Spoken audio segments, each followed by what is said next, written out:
Miss. Um, for course this semester, I decided to choose Tesla Motors.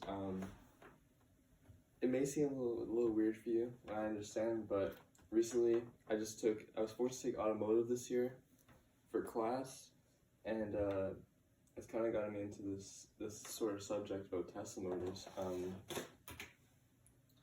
So my inspiration, like I already said, cars have been a big part of our family, I guess you could say. We're always getting new cars, so if we're always getting new cars, it make me want to learn more about them. More specifically, like gas engines. But as of recently, my parents talked about buying a Tesla, which is like the electric car. It'd make it easier if I knew a little more about the car itself before they got it, so that I could kind of talk to my dad about it and keep a good conversation going. As of the operation, the car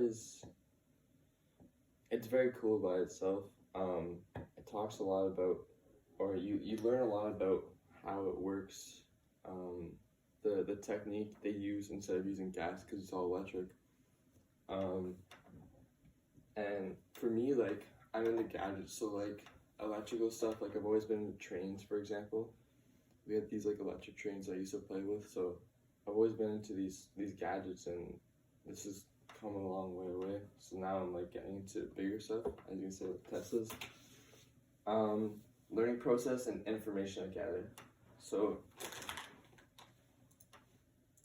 for the engine, Tesla turbine doesn't have any blades. Basically, it's a series of closed pack parallel discs attached to a shaft and arranged within a sealed chamber. When fluid is allowed to enter the chamber, it passes between the disc and the disc turn, which it turns the rotator shaft. So it's basically the prime example of how it works.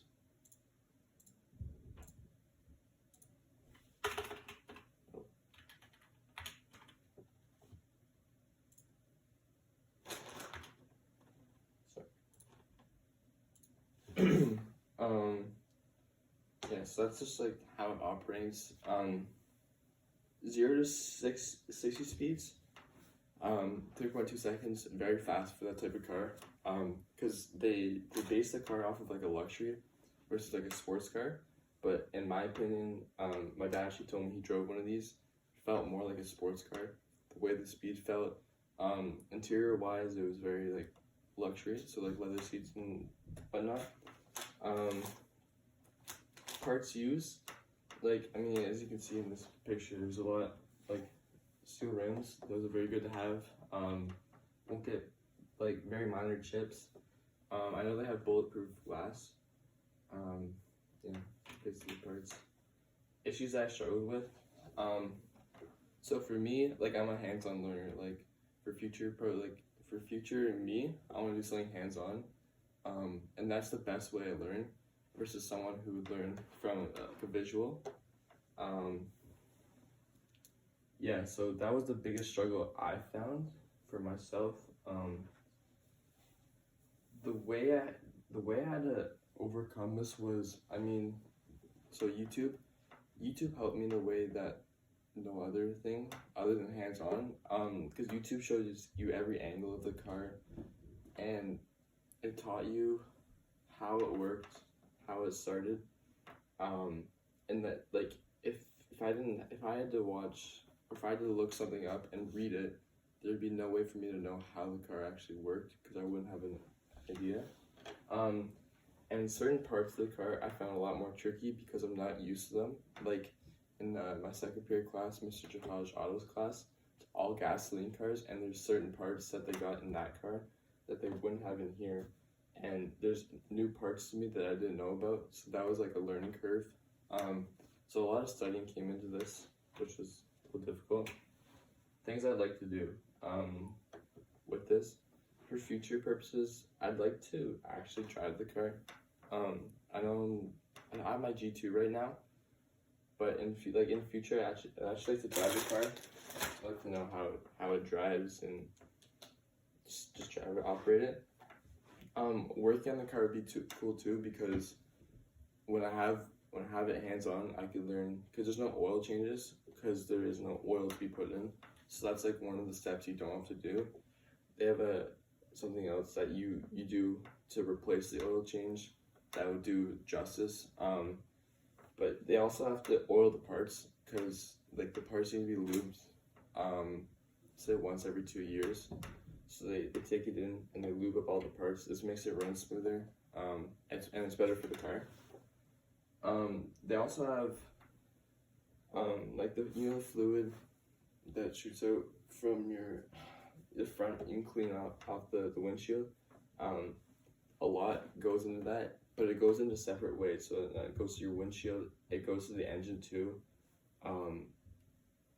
Yeah, and that's and if I would do everything over again, I think that YouTube would be the best option for me because when I was reading it, like I read a lot of different sites and the information I gathered from those sites, they didn't work the best for me at least. But when I used YouTube helped me in the best way I found.